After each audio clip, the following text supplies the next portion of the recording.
Hello বন্ধুরা, good morning. Welcome to Ayodhya ভার mini blogs. আশা করছি তোমরা সকলে ভালো আছো।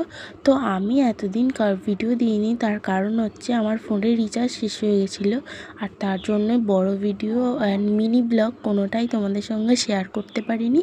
আর এটা হচ্ছে অযোধ্যা পাহাড়ের ব্লগস, মিনি ব্লগ। তো এইটা আমরা যাচ্ছিলাম হচ্ছে ময়ূর পাহাড়ে ঘুরতে। আর এইটা কিন্তু ময়ূর পাহাড় না, আমরা যাওয়ার পথে এই সুন্দর ভিউটা দেখতে পেলাম, তাই একটু ভিডিও করে নিলাম। আর এখন এসেছি আমরা হচ্ছে ময়ূর পাহাড়ে চলে এসেছি, আর আমরা এখন ময়ূর পাহাড় মন্দিরে ঘুরতে যাচ্ছিলাম। তো দেখো, অনেক সিঁড়ি কষ্ট করে করে উঠতে উঠতে আমাদের প্রচণ্ড খিদে পেয়ে গেছিলো, তার জন্য আমরা একটু খেয়ে নিলাম।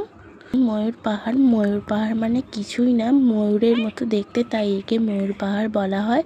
আর আমরা ময়ূর পাহাড় থেকে ঘুরতে গিয়েছিলাম হচ্ছে ঝর্ণা দেখতে। ময়ূর পাহাড়ের পাশেই হচ্ছে এই ঝর্ণাটা ছিল।